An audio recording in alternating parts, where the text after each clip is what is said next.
How are you today? Wednesday. Yes. Another day, another dollar. Yeah, another life on this planet. How are you? Good to see everyone. And I trust, there we go. Have to turn down the echo there, meet myself coming and going. And although it's a delightful conversation, it's one that can get confusing. So how is everyone? Claudette, how are you doing? Sarah, my guy, KT, how you doing? Jeannie Pike, Dan, everyone else? Hope it's going well. So, strange world we're living in. No doubt about it. Interesting 24 hours for myself. Um, I don't know how many of you are practicing the thought exercise. I know a couple of you are. Some of you wrote me some very interesting emails. And I have to say, last night I had a most peculiar um, evening, falling asleep and sleeping. So there's more to this exercise. There's additional components. And if those of you who have Franz's book, you know what I'm talking about. And well, thank you, Claudette. Good to see you. Buckling up, Nini. That's cool. And once you learn the technique and you learn how to do it, and most people make the mistake because they're basically in a very crowded room with themselves, dealing with thought primarily. And most of us are not trained to be disciplined in thought. We just aren't. And it can become very challenging.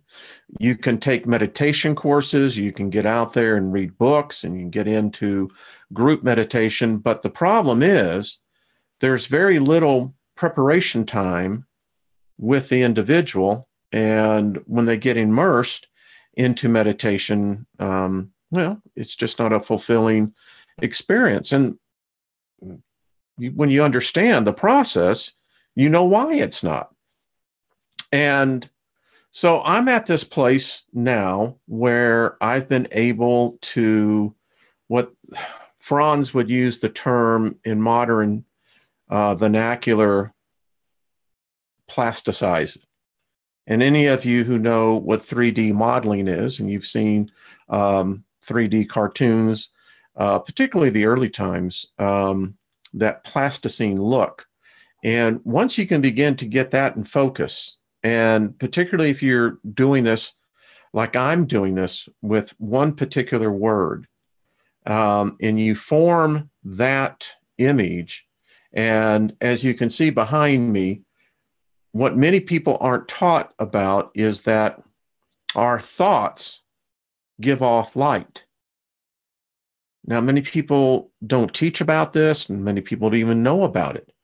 And you can see it very readily when you close your eyes and begin to go into a meditative state of consciousness. And many times you will see that the fast little blips of light. That's thought, folks. That's your thoughts. And when you begin to recognize that, and it's quite a trip when you realize this because it causes you to become even more refined in your focus. The less light streaks that you're seeing, then the more you're concentrating on a single thought. And that's kind of the technique that you have to learn. And the point of the exercise to begin with, to get yourself up to 10 minutes, is to be able to clear the house out. You can't go forward if the house is still crowded. By that, I mean, hello, Brian. How are you doing, buddy? Sandy Scott, good to see you. Critical thinker, hello. When you've got too many voices, and we all have voices. We have many, as diverse as your personality is and your ego, which ego is good. You know, we have to learn to embrace ego. It's what defines us. It's what our personalities are. We're not automatons. Well, I hope we're not. If we are, then I'm living in a very diluted space, which is fine, because in Wayne's world, it's a fun place to be at. Let me tell you what, there's not a dull moment. But in any case, when you begin to see how thought works, thought is light. We study it all the time. You know, Dr. Albers and I do our show on Monday night. You know, the whole thing about physics is you get into photons. Well, what is a photon? Well, a photon can be easily translated to thought. And I hope most of us have gotten to this point where you're not seeing God as a physical personality or entity. The all is undefinable.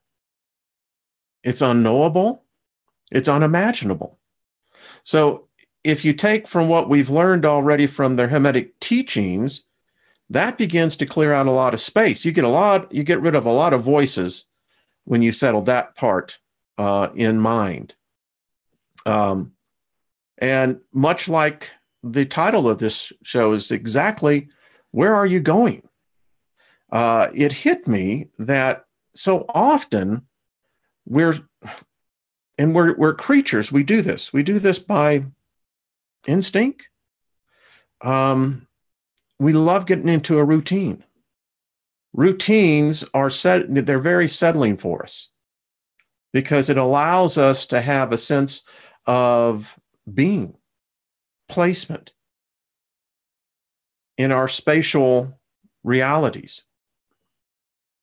And so, getting back to the point, when you begin to understand that what thought light is, then what you're going to find out, what we're going to be talking about on this show today, it's probably going to blow your mind.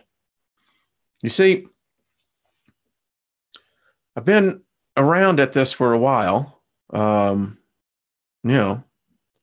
I have seen principles of faith, and tell you what, when it comes to faith, if you were ever a follower of Kenneth Hagin, and which I was, and subsequently, T.L. Osborne, Lester Summerall, Kenneth Copeland, I just go on with the list. That particular mind coitus, I'll use that word, because although they mastered the message, the technique, they usurped, borrowed, stole. And that is, you and I have the most remarkable ability with this thing called faith. It's well written in all the religions. Mine specialty was Christianity. And when I still think about the book, I keep this book. I don't believe it. I don't believe in the God. Don't believe in the Jesus. Don't believe in much of the story because, as I've told you before, I'm not Jewish. Got no desire to be Jewish. I had a Jewish rabbi tell me, Wayne, do the Jewish people a favor. Don't convert. So, I don't believe in the Jewish God. And as far as I'm concerned, the Old Testament, it's okay for a story. It's got nothing to do with me, my culture, my reality. Now, I could study the Chinese culture. I could study the Aborigines. I could study the Mesoamericans. I could go all through this and still find lessons that, that they unfortunately made a religion out of. And that's where the conflict comes in. And I don't believe in the story of the Savior. However, once you understand Their Hermetic principles, particularly in the New Testament, it's replete, but it's also there in the Old Testament. And I appreciate the person who did call me, and actually I called them and tried to convert me back to Christianity. And, listen, if that's where your head's at, fine. I am not the sheep that got away. I'm not a sheep. I know the metaphor. I know the analogous reference that it's being made to, but I'm a sentient being. In fact, I'm a God in training, as all of you are. That's the whole purpose. The question is exactly where are you going? Well, for me, it's to get to that place where I can take my rightful place at the table. And I think that's for us all. It's just a very circuitous route that one has to travel to get there. I'm sure that there are more straighter ways to do it. But I've often found if you take a shortcut, you're missing something. And that'll bite you in the butt every time down the road. And so, as I told this person, if Jesus told you to talk to me, that's cool. All right, but don't get me into a conversation on a pretense of another subject. And I just want to state this. So, for me, the message that I get in having studied the Gnostics is Jesus is a metaphor, not a real person, ever was. In fact, I can say this for myself. Jesus is a state of consciousness, a place to create within each of us. Because in the end, that's what it is. When we talk about creating, what we do not realize, getting back to the point about this ability that we have with faith. I mean, it's equivalent to an energy force stronger than any quasar, any supernova. Faith, I believe, transcends the physical realm. I believe faith can actually reach into the ether and create. Because apparently what we're going to find out today is exactly what many of us have done. We don't understand thought light. We don't understand that most thoughts go back into oblivion. Now, there is the thing called the Akashic record. That's part of a principle that all the elements are built on. And out of this ether is the ability for beings like us, other beings as well, those much more advanced, and actually some of those that are much more below, can actually create out of. Remember, matter is not a physical form. This is merely a group of molecules that happen to fit into the law of correspondence, in which form this. Now, I can add another element, and let me see. Yeah, I do. So, to give you an idea, this is you. Let's say that you're represented by this pen. You're solid. You have a core. You've got many inner parts. You've got the pen that actually writes, thought. You can represent soul, body, the whole bit. It looks solid. And it is. You could stab yourself with this, cause yourself great bodily harm.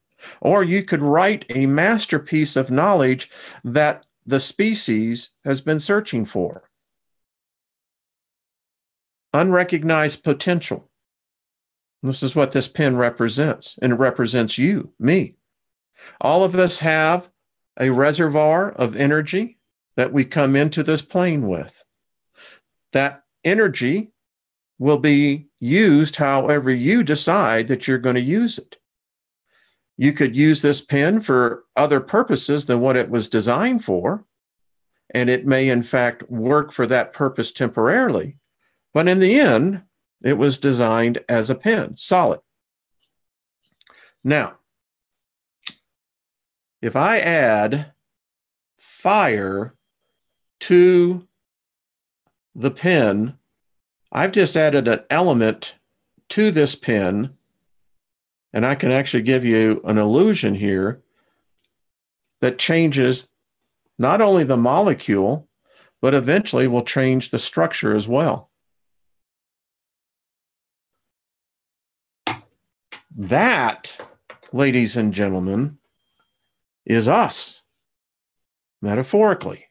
Again, you can easily begin to reference what I was talking about when you saw it. Why? I was creating a thought light, and it adapted to you very quickly. And then you added to it. And that's how it works. And when we look at these elements, all the elements stay together because of our ability for this thing called faith. You know, I know it, the scriptures very well, Hebrews 11:1. And it's very interesting when I read that now, because now I see the magician in that. Now faith is the substance of things hoped for, the evidence of things not seen. Go back and study that. Now faith is, and I'll just break it down. I preached sermons on this. I taught sales motivational presentations based on this. And it says now. Now is a present tense of a noun. Now means this very moment. Faith is means that it's present tense. Faith is. It's not something, not compared. It is. The substance. Well, what the hell substance are they talking about? The substance of things hoped for. Let's go back to our thought experiment on Monday. The substance of things hoped for, the evidence of things not seen. That's a magician code right there, folks. I'm just telling you, straight up. In fact, why so many people fail in their religion is that they don't see the code in it. Another part of that code says, anything that does not proceed from faith is sin. That's a powerful statement. And yet in another place it says, it is impossible to please God without faith. And it goes on to say, whoever would approach him must believe that he exists and that he is a rewarder of those who diligently seek him. What's the key component here? You and your faith. Powerful. No God can live unless there is faith. Yeah, oh, well, there goes the president. Hold me on one second, folks. I guess everyone is getting this right now, right? Yeah, there we go. So we've taken a new step in, well, it's a step. Let me just say it that way. So you can see where faith was concerned. The thing that I found when I studied that book, I focused primarily on the faith because it's all predicated on that. And then faith, if you study it, is directly linked to an understanding of the 7 Hermetic principles, the laws. And when you begin to see this, now let's take the thought one step further. So faith is so important the fundamental ingredient in order to approach a deity. You have to have it. It's required if you ever want to move forward, because without it, you've sinned. Wow. Pretty heavy stuff when you really get down to it. So why is it so important? Again, now faith is the substance. What is that substance? Does anyone know?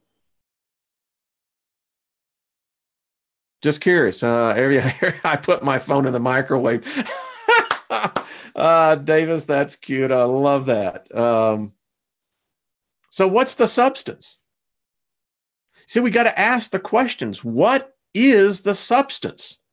What is this person who penned this? We don't know. What were they talking about? Well, if you're a magician or an adept, an initiate, I could go on, a witch, most of us know what the substance is. It's what we call the ether. Powerful. What you can create from the ether is you can create life forms. In fact, I can tell you this. I don't believe in gods of any kind or name. Yeah. Well, we know the infinite, the all is the all. Can't have a name, because once you called it a name, it's not the all anymore. See how that works? That's why you can't believe in a name, because once you confine the name, then you've limited the being, and the all cannot be contained. So anyway, this substance, faith, got to have it. Well, if we learn how to use it. Now, when I talk about created beings, as you begin to get deeper into this, you begin to realize we've all created beings. Now, we can't see these. Some people do have that ability. They can actually see past the veil. And many of them are living very closely around your back, base of your neck, some on the side of your forehead, but they're physical in the sense that you can see them. Thank you, Brad. They live on you. They live off of you. You created them. We create these beings starting at a very, very, very early age. If you can remember, those of you who had imaginary friends, if you were like me, they were real, because they are real. You created them. Your creative faith and your ability was so uncontaminated by any other thought light, just the divine spark that was in you. It's truly the period when our spirits are really most active until we activate them later, if ever. And that's what faith can do. Now, why do our imaginary friends go away? Well, because we're taught that, well, that's not real. But then we're indoctrinated to believe into a God that cannot be seen, and pray to something that you can't touch, you can't talk to. And that's where the confusion begins to arise.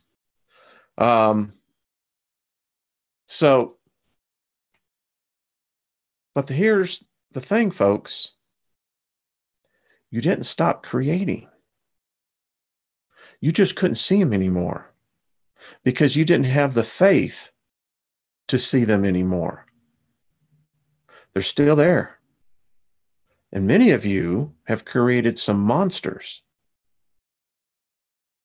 and they haunt you. They're impeding your progress. They invoke reactions out of you. Why? They know you better than they know you yourself. But you created them particularly on a vibration, a frequency, and you brought them out of the ether into the mind light, the thought light. And that gave them birth. They did not go back into the oblivion. That's why some of you can go through the day and out of the blue, it seems as though something is just agitated the crap out of you. Or you're going along and something just takes you out of where you are. Yeah. They exist. Now, there is a way that you can dissolve them back into oblivion, but it takes steps to do that. And here we go full circle again, right back to the thought exercise. And I got my notes. I call these beings that I'm introducing you to, because you're going to have to get to know them. You know them already, but they love playing hide and seek, and they are masters at camouflage and deception. Actually, I call them focused energy thieves, because they feed on a particular vibration. And, I'm not about to get to dissect those, but I think it's good enough for you if you just begin to think about it. Mind thoughts give off a light of their own. And again, you can do the experiment and see them very quickly. In fact, the darker the room is, the more you will see those thoughts are your thoughts. And you want to know why they fade?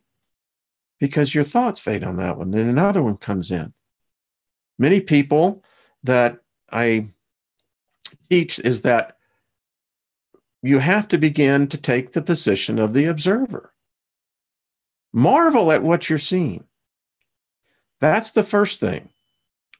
Marvel at it, because it's quite fascinating. But then after you get past the awe stage, now it's time to start figuring out how and why it happens, and how and what you can do with it. It says, I said, this is important. When you close your eyes, what you will see are, in fact, the fleeting flints of light. And they are the thoughts, as I just said. Now, imagine this. Let's say that you're a controller.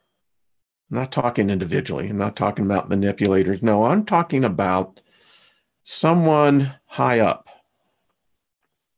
Now, you yourself don't have the power. You're limited by the laws, the 7 principles. And that's the thing we have to understand. There's higher planes. And there are principles that we will learn as we advance. But imagine this, that you have to get a certain level of faith built up in the masses. And normally, that's very difficult to do outside of religion.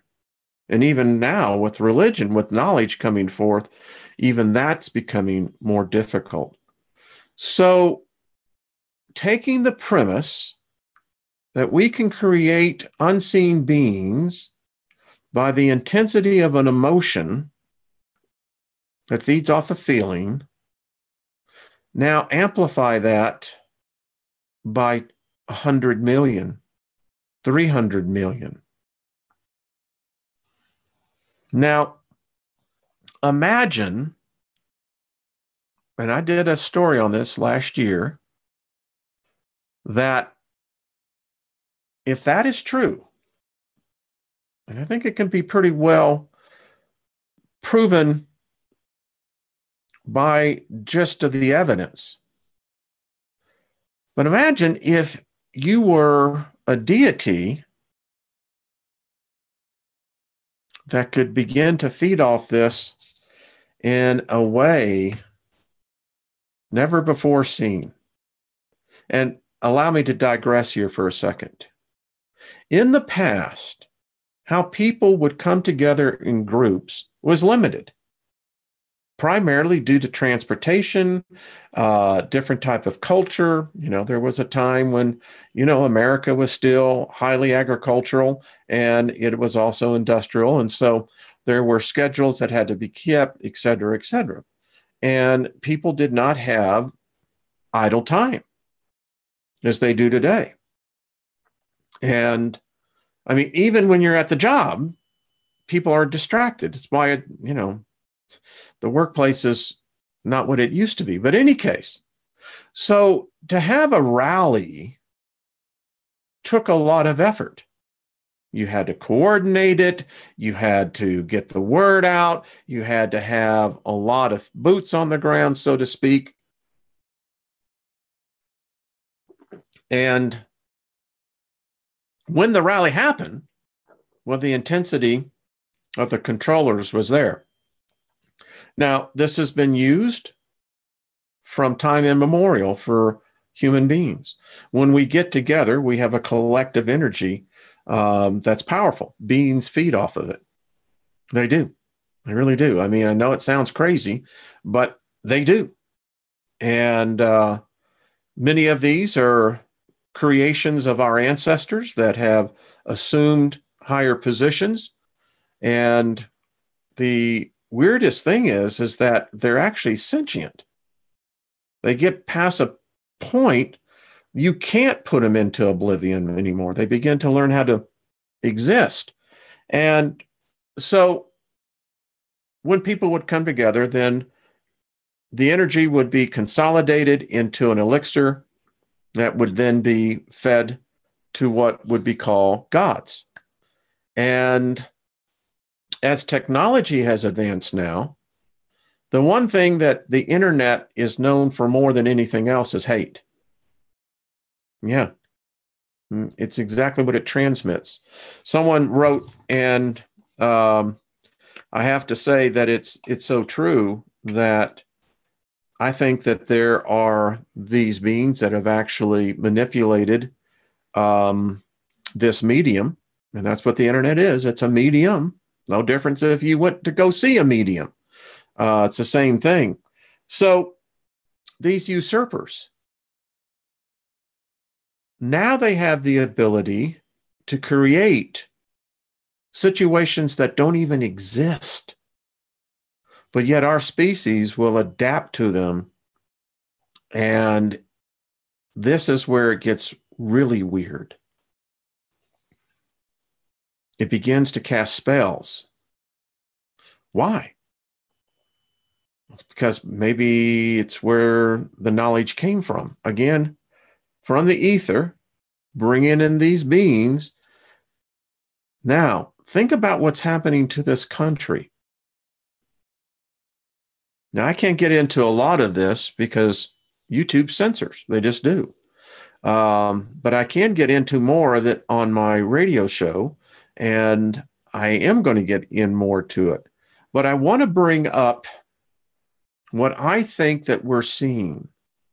Brad White.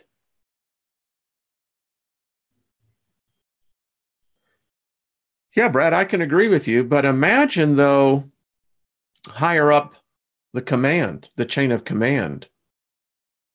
I mean, when you think about what's happened last week, the amount of hate that is now in the circulation system of the mindset, and every country is an entity in itself. This entity that we live in, wow, it's gotten really spooky. So how many of you remember the video I did on Keck? How many of you know about Keck? How many of you studied Keck and followed what Keck said that Keck was going to do? I've been ground eating gardening since 5. Well, Lori, I'm glad it's good. Working with the earth is excellent. I love that. But so Keck, the frog. I mean, are we in fact seeing what this was said that it was going to bring in? It said it was going to bring in chaos. I think it's done that. It's a harbinger of very bad things. And I often wonder, as we become more awake as a community, we begin to share psychically with each other. I've had more than, I can't even begin to count them all, where the synchronicity has been between me and someone else. Hello, Ravenwolf, how you doing? And people write, and I'll write them back, and I go, get out of my head.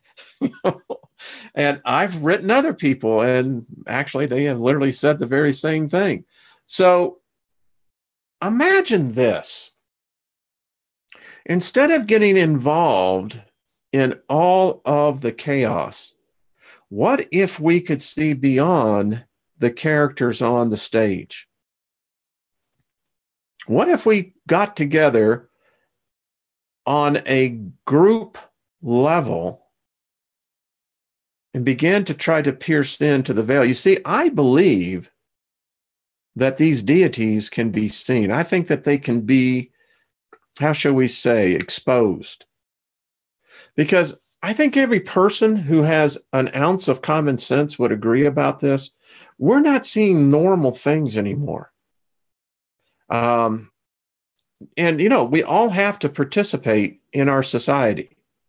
I hate politics. I think it's a beast that needs to be tamed. And we've got to stop this divisiveness as a society, because we can never progress forward. And here's the thing. This is what I got this morning in my meditation. And by the way, you can meditate while you're walking. You can meditate while you're doing dishes. In fact, it can be as much more intense than being still. That's just my point of view.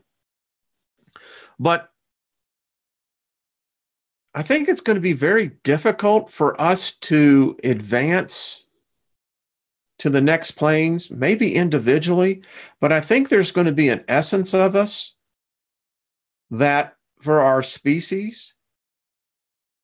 And, the way it's going right now, you have to admit, we're a remnant. We're very small.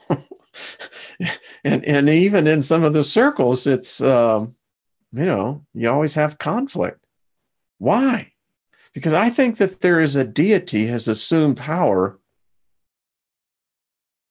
that has now invoked this thing called hate and confusion. Because I talk to people now who I used to talk to less than 5 years ago, and I told one, I said, what are you talking about? And I repeated the conversation. I said, do you see how this is, surreal? And the person was saying, no, it's you that's changed. And I go, no, it's not. Well, maybe I have. But nevertheless, the situation is still bizarre. So, yes, Merritt, yes. Let me tell you something. I think if we all got together and started coordinating notes, and we look at different timelines and we look at different genres, whether you're looking for Planet X, whether you're looking for whatever, there's plenty to go around. I mean, our world's upside down. That's a fact. But I'm telling you, I think there is a deity that has been brought forth, one that this one man has not known about before. Now, I think that Keck is the starting point to this. The way it came about is just bizarre, folks. I mean, if you ever have any doubt about the Matrix, just study Keck. Because the coincidences, I mean, I'd love to be at Vegas. They'd usher you out of the casino. They'd say you're cheating. No one gets that lucky. But yet, somehow or another, we we consider this. We go about our day. Why? Because part of the spell, as I'm dissecting this, part of the spell is to keep you distracted, to keep us all distracted. There cannot be a lull. There has to be an agitation of some kind. And when you start seeing the intensity, how you begin to see people who any magician would sit back, any intuitive could sit back and say, they're under a spell, or they're not human, subhuman without a soul, maybe. I don't know. We know many of in power, they've invoked incantations. I don't know, Brad. Maybe. I'm just reading some of the thoughts. I don't do that often because another thought.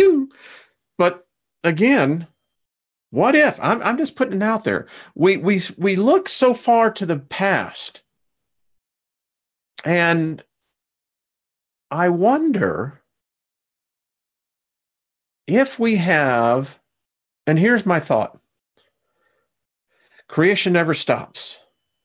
And if there are archons, if there are deities of the past throughout different cultures, throughout the millions of years that we've been on this rock, what makes you think modern man cannot create a deity, an energy, a substance that is brought forth? I often wonder if we seem to be so isolated in space, and who knows, maybe there are all these different species. I can't imagine us being alone. But nevertheless, the energy that you and I have, again, is faith. And then if we put faith into a system and feed into that energy, we never ask who's using the energy. Where is it going? Now, if you go to a rock concert or a movie, whatever, that energy, we know where it's being channeled into, but energy is never wasted. It never goes unused. It never goes unrecognized.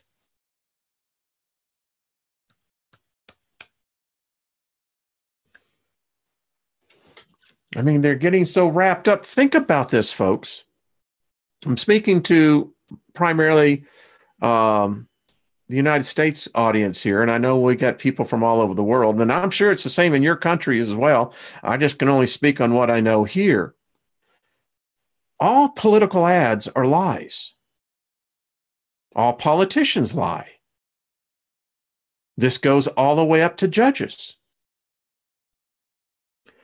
So if the lies are what get the person elected, so that means we have fed the lie, fed the energy, and the subsequent consequences, cause and effect, that take place. So we promote liars to take position of making laws, and liars breed liars. They breed deceivers.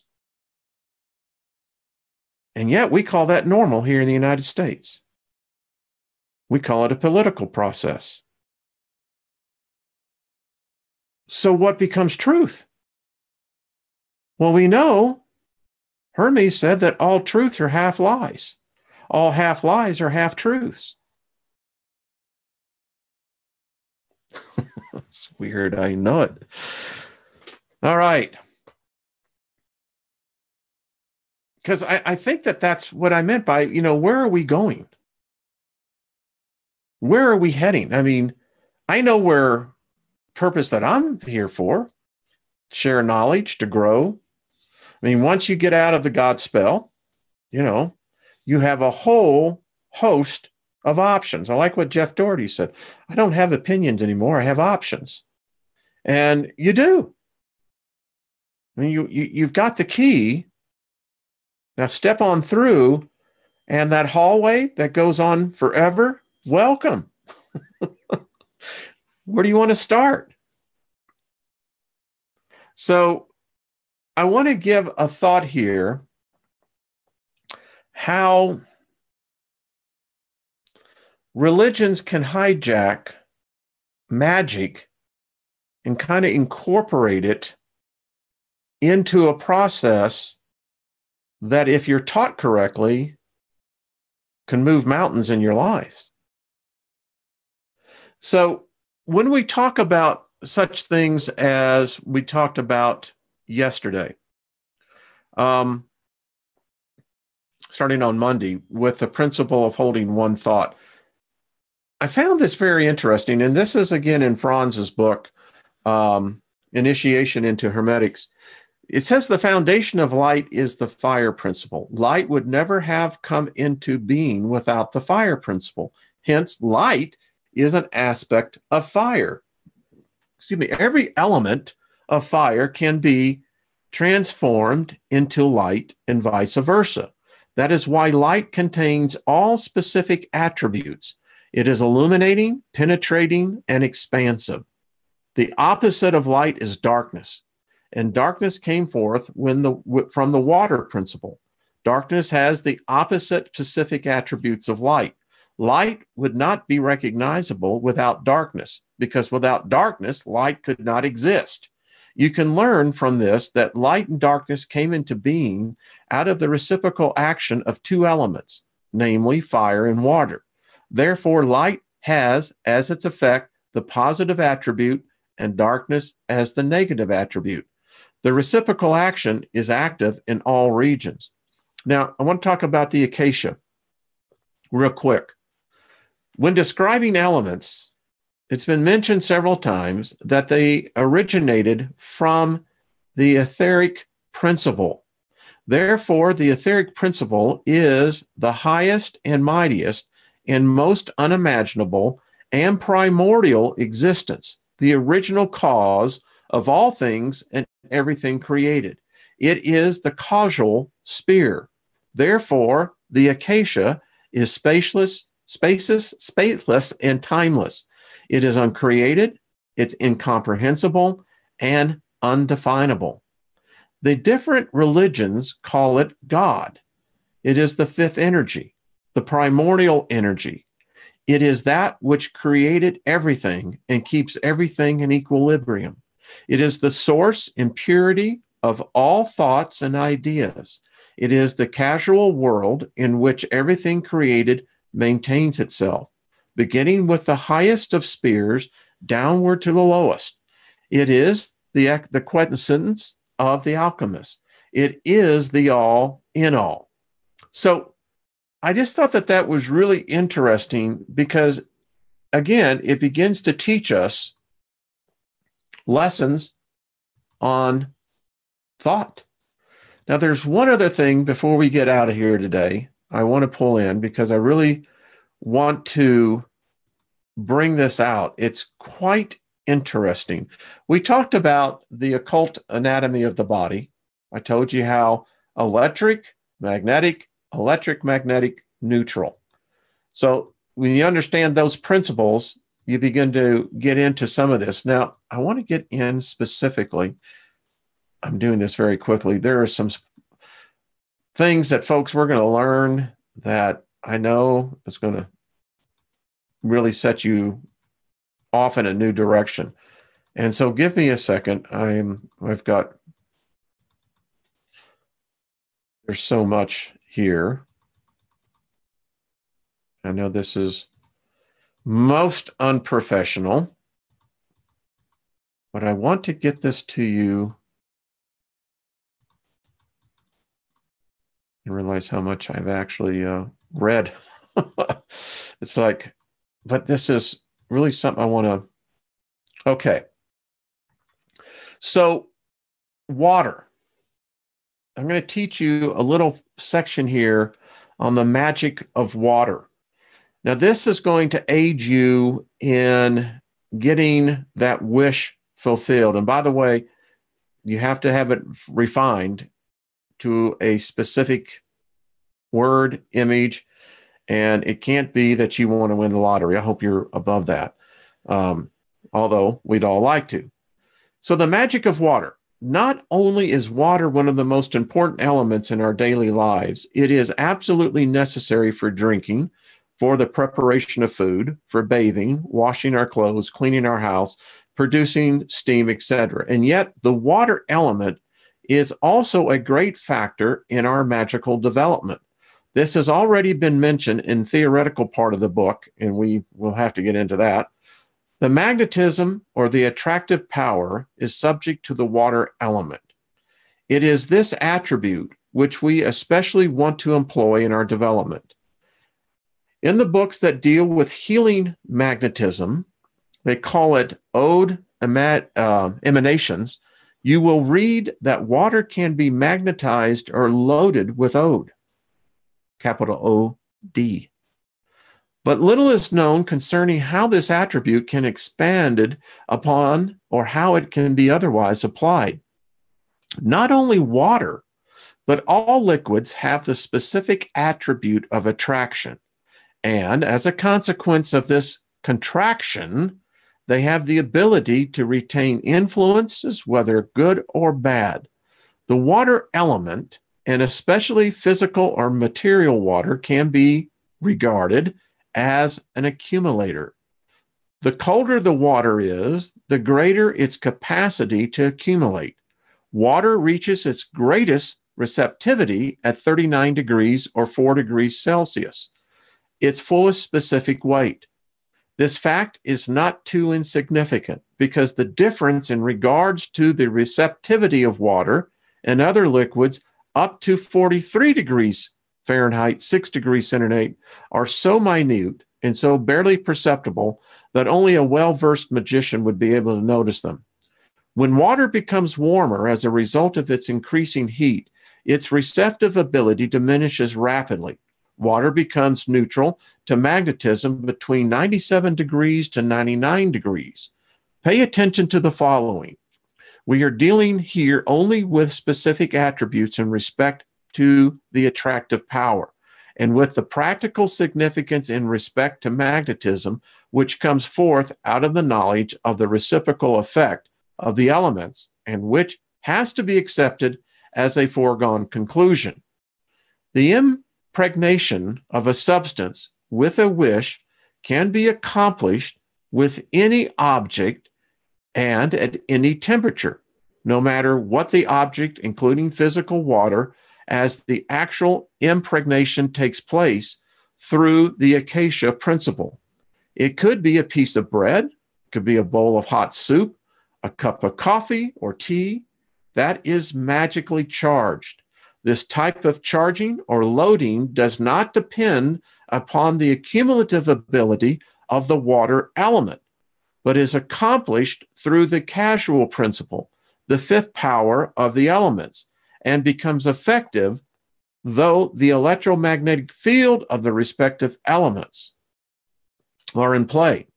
In order to avoid errors, you have to pay attention to their differences. For example, a bowl of hot soup cannot be magnetized because the accumulative ability of the water element is equilibrated or on the increase through the expansive force of heat contained in the water, provided the temperature rises above 99 degrees. However, the soup can be impregnated with a particular wish. Now, let us begin with the practice of magic of water. From now on, whenever you wash your hands, concentrate intensely on the fact that you no longer simply remove the dirt from your body by washing it, but you also remove the filth from your soul. Think that you cleanse yourself of sickness, restlessness, discontentment, or failure, and that you transfer them into the water. Wherever possible, wash yourself with or under running water so that the dirty water can be disposed of immediately. And concentrate on the idea that your weaknesses are washed away with the water running down the drain. Now, in the event that there is no running water available and you have only a wash bowl or a sink at your disposal, make certain that after you have transferred all your weakness into the water, you immediately throw it away so that no other human being may come in contact with that water. You can also immerse your hands for a while in cold water, then concentrate intensely on the idea that the astral magical power attracts all weaknesses from your body and soul. By completely convinced that all failures pass over into the water, you will be surprised within a relatively short period of time by the successes of this exercise. Make certain that you dispose of the water immediately. This exercise has an extraordinarily strong effect if you practice it in a river, in the summertime, when you can immerse your entire body with the exception of the head. So it actually goes on from there, folks.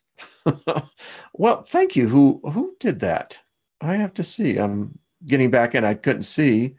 Whoever gave that gift, thank you. I don't know what to say, but thank you. So, folks, we're going to continue on this thing. Let me just put this to you. You see this hot cup of tea? What I can do on this is that I can transfer thought. Thought is energy. The hot tea that I have this in, of the mug, is again electrons that are moving at a faster rate. But I can immerse the thought, let's say wellness. All right. You can literally, I'm going to show you tomorrow, as we get on with the principles of the Hermetic teaching, where the blessing came from. Blessing food. Now, what we do here, we just impregnate it with the thought, whatever that thought is. Let's say favor. I'm taking in the favor. It's going through my body.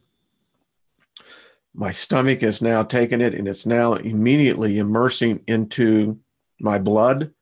And now my blood is carrying it through my body, and I have favor now immersing myself into. And I'll just close this up with last night. So as I've been doing these exercises, I had the strangest experience.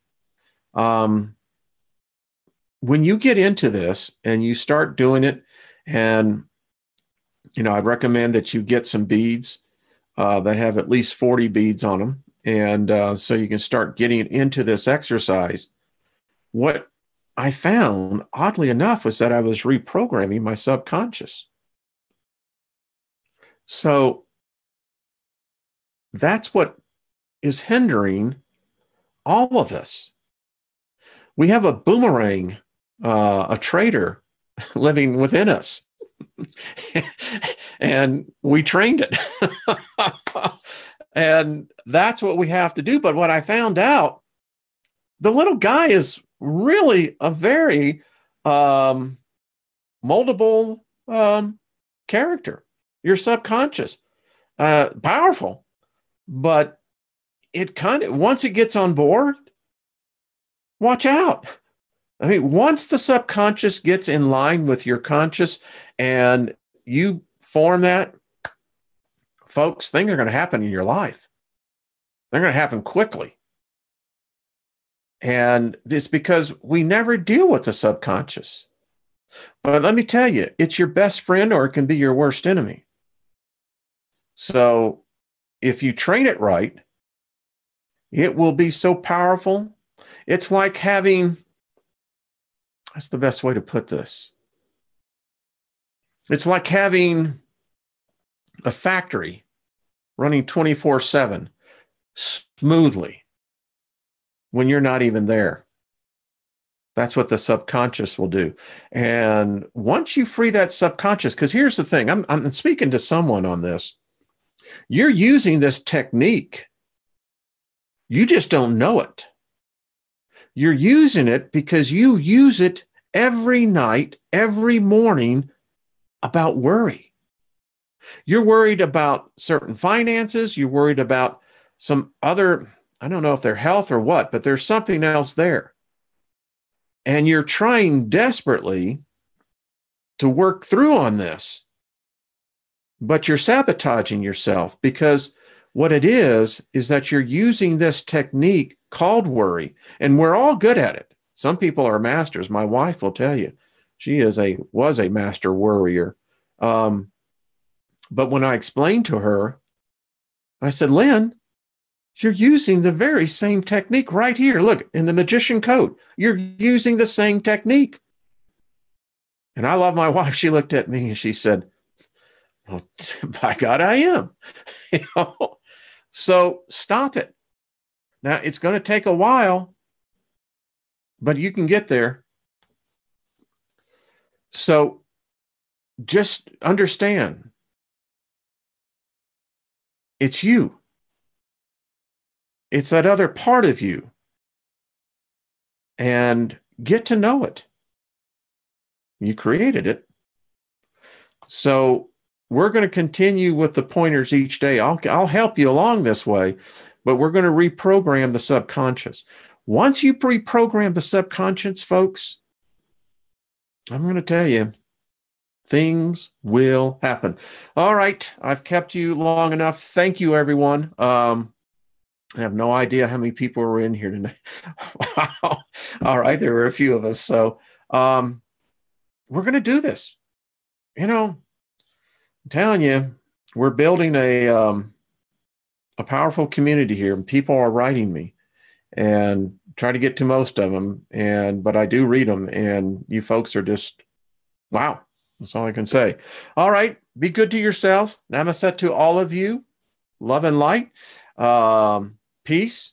Welcome again to Wayne's World.